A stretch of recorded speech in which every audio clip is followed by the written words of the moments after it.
ಎಲ್ಲರಿಗೂ ನಮಸ್ಕಾರ. ರುಚಿ ಅಡುಗೆಗೆ ಸ್ವಾಗತ. ಇವತ್ತು ಸ್ನ್ಯಾಕ್ಸಿಗೆ ಪನ್ನೀರ್ ಟಿಕ್ಕಾ ಮಾಡ್ತಾಯಿದ್ದೀನಿ. ತುಂಬ ಈಸಿ, ತುಂಬ ರುಚಿಯಾಗಿರುತ್ತೆ, ತುಂಬ ಬೇಗನೆ ಮಾಡ್ಕೊಳ್ಬೋದು. ಹೊರಗಡೆ ಹೋಗಿ ತಿನ್ನೋದಕ್ಕಿಂತ ನಾವು ಮನೇಲಿ ಮಾಡ್ಕೊಂಡು ತಿಂದರೆ ಇನ್ನೂ ರುಚಿ ಜಾಸ್ತಿ ಇರುತ್ತೆ ಅದರದ್ದು. ಅದಕ್ಕೆ ಏನೇನು ಬೇಕು ಅಂತ ನೋಡೋಣ. ಫಸ್ಟು ಒಂದು ತಟ್ಟೆ ತೊಗೊಳ್ಳೋಣಂತೆ. ಕಲಿಸ್ಕೊಳ್ಳೋದಕ್ಕೆ ಈಸಿ ಆಗುತ್ತೆ, ಅಗಲವಾಗಿರಲಿ. 3 ಸ್ಪೂನ್ ಕಡಲೆ ಹಿಟ್ಟನ್ನು ಎಣ್ಣೆ ಹಾಕ್ತಲೇ ಹಾಗೆ ಫ್ರೈ ಮಾಡಿ ಇಟ್ಕೊಂಡಿದ್ದೀನಿ. ಹಸಿದು ಕಡಲೆ ಹಿಟ್ಟು ಹಾಕಿದ್ರೆ ಹಸಿ ಅನಿಸ್ತಾ ಇರುತ್ತೆ, ಅದಕ್ಕಾಗಿ ಫ್ರೈ ಮಾಡಿ ಇಟ್ಕೊಂಡಿದ್ದೀನಿ.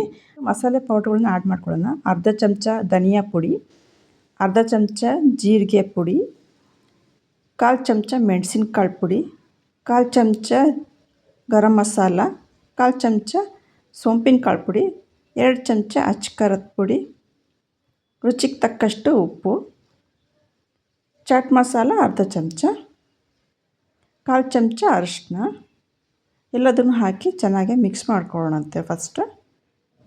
ನೆಕ್ಸ್ಟ್ ಇದಕ್ಕೆ 3 ಸ್ಪೂನು ಮೊಸರು ಸೇರಿಸ್ಕೊಳ್ತಾ ಇದ್ದೀನಿ ನಾನು. ಇದು ಮೇಯ್ನ್ ಬೇಕೇ ಇದಕ್ಕೆ.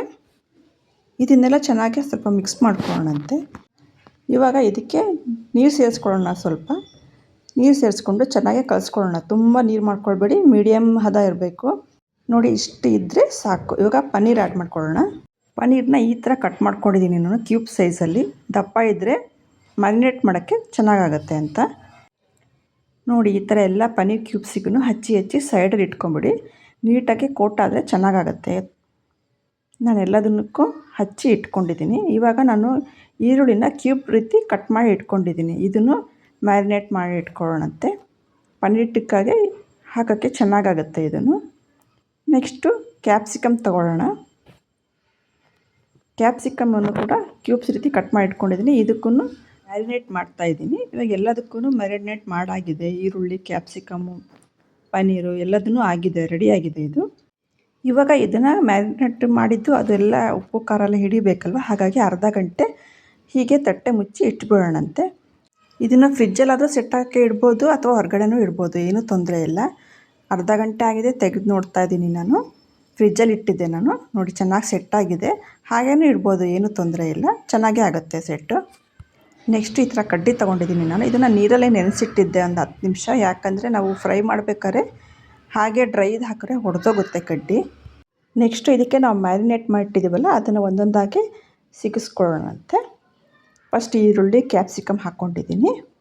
ನೆಕ್ಸ್ಟು ಪನ್ನೀರ್ ಹಾಕ್ಕೊಳ್ತಾ ಇದ್ದೀನಿ, ಮತ್ತು ಕ್ಯಾಪ್ಸಿಕಮು ಮತ್ತು ಈರುಳ್ಳಿ. ಹೀಗೆ ಎಲ್ಲ ಕಡ್ಡಿಗಳಿಗೂ ನಿಮಗೆ ಹೆಂಗೆ ಬೇಕೋ ಆ ಥರ ಅರೇಂಜ್ ಮಾಡ್ಕೊಳ್ಬೋದು. ಇದನ್ನು ಮಧ್ಯದಲ್ಲಿ ಟೊಮೊಟೊ ಸ್ಲೈಸಸ್ ಕೂಡ ಹಾಕ್ಕೊಳ್ಬೋದು. ಈ ಥರ ಕ್ಯೂಬ್ಸ್ ರೀತಿಯೇ ಕಟ್ ಮಾಡ್ಕೊಳ್ಬೇಕು ಅದನ್ನು, ಆವಾಗ ಚೆನ್ನಾಗಿ ಬರುತ್ತೆ ನೋಡಿ. ಈ ಥರ ಎಲ್ಲದಕ್ಕೂ ಉಪ್ಪು ಖಾರ ಕಮ್ಮಿ ಇದೆ ಅಂದರೆ ನಾವು ಪೇಸ್ಟ್ ರೆಡಿ ಮಾಡ್ತೀವಲ್ಲ, ಆವಾಗಲೇ ಒಂಚೂರು ಟೇಸ್ಟ್ ನೋಡಿ ಸೇರಿಸ್ಕೊಳ್ಬೋದು. ನಾನು ಎಲ್ಲದಕ್ಕೂ ಹಾಗೆ ಅರೇಂಜ್ ಮಾಡಿ ಇಟ್ಕೊಂಡಿದ್ದೀನಿ. ಈಗ ಒಂದು ತವ ತೊಗೊಳ್ಳೋಣಂತೆ. ತವ ತೊಗೊಂಡು ನಾನು ಶಾಲೋ ಫ್ರೈ ಮಾಡ್ಕೊಳ್ತಾ ಇದ್ದೀನಿ. ಡೀಪ್ ಫ್ರೈ ಮಾಡೋದು ಬೇಡ. ಇದನ್ನು ಒಂದೊಂದಾಗಿ ಇಟ್ಕೊಳ್ಳೋಣಂತೆ. ಪ್ಯಾನ್ ಮೇಲೆ ನಿಧಾನಕ್ಕೆ ತಿರುವು ಹಾಕ್ಕೊಳ್ಬೇಕು. ಮ್ಯಾರಿನೇಟ್ ಮಾಡಿ ಸೆಟ್ ಆದರೆ 5 ನಿಮಿಷದಲ್ಲಿ ಆಗೋಗುತ್ತೆ. ತುಂಬ ಏನು ಒತ್ತು ಹಿಡಿಯೋದಿಲ್ಲ. ಇದು ತುಂಬ ರುಚಿಯಾಗೂ ಇರುತ್ತೆ ನೋಡಿ. ಈ ಥರ 4 ಸೈಡಲ್ಲೂ ತಿರುಗಿಸಿ ಮಾಡ್ಕೊಳ್ಬೋದು. ನಿಮಗೆ ಈ ಥರ ಸ್ಟಿಕ್ ಇಲ್ಲ ಅಂದರೆ ಹಾಗೆ ತವದ ಮೇಲೆ ಹಾಕಿ ಫ್ರೈ ಮಾಡ್ಕೊಳ್ಬೋದು, ಅದು ಚೆನ್ನಾಗಿರುತ್ತೆ. ಇವಾಗ ಇದು ರೆಡಿಯಾಗಿದೆ. ನೆಕ್ಸ್ಟ್ ಸ್ಮೋಕಿ ಫ್ಲೇವರಿಂದ ಮಾಡೋಣ. ನಾನು ಅದೇ ತವಕ್ಕೆ ಇನ್ನೊಂದು ಪನ್ನೀರ್ ಸ್ಟಿಕ್ನ ಹಾಕಿ ಫ್ರೈ ಮಾಡ್ತಾಯಿದ್ದೀನಿ. ಫುಲ್ ಫ್ರೈ ಆಗಬಾರ್ದು, ಅರ್ಧ ಫ್ರೈ ಆಗಬೇಕು ಅಷ್ಟೇ. ಇವಾಗ ಇದನ್ನು ತೆಗಿಯೋಣಂತೆ. ಇವಾಗ ಗ್ರಿಲ್ ಇಟ್ಕೊಳ್ಳೋಣ ಒಂದು. ಇದ್ರ ಮೇಲೆ ನಾವು 50% ಫ್ರೈ ಮಾಡಿದ್ವಲ್ಲ, ಆ ಟಿಕ್ಕಿನ ಹಾಕ್ಕೊಂಡು ಸಿಮ್ಮಲ್ಲಿ ಇಟ್ಕೊಂಡು ಚೆನ್ನಾಗಿ ರೋಸ್ಟ್ ಮಾಡ್ಕೊಳ್ಳೋಣಂತೆ. ಹುಷಾರು, ಕೈ ಬಿಸಿಯಾಗುತ್ತೆ, ನಿಧಾನ ಮಾಡ್ಕೊಳ್ಳಿ ನೋಡಿ. ಈ ಥರ ಸುತ್ತಲೂ ರೋಸ್ಟ್ ಮಾಡ್ಕೊಳ್ಬೇಕು.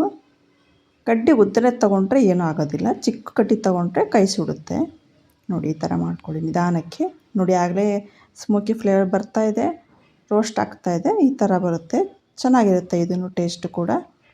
ಎರಡೂ ರೀತಿ ಟಿಕ್ಕಿನೂ ತುಂಬಾ ರುಚಿಯಾಗಿರುತ್ತೆ. ನಮ್ಮ ಮನೇಲಿ ಮಾಡ್ಕೊಂಡ್ರೆ ಇನ್ನೂ ರುಚಿ ಜಾಸ್ತಿ ಆಗುತ್ತೆ, ಯಾಕೆ ನಾವು ಮಾಡಿರ್ತೀವಲ್ಲ ಹಾಗಾಗಿ.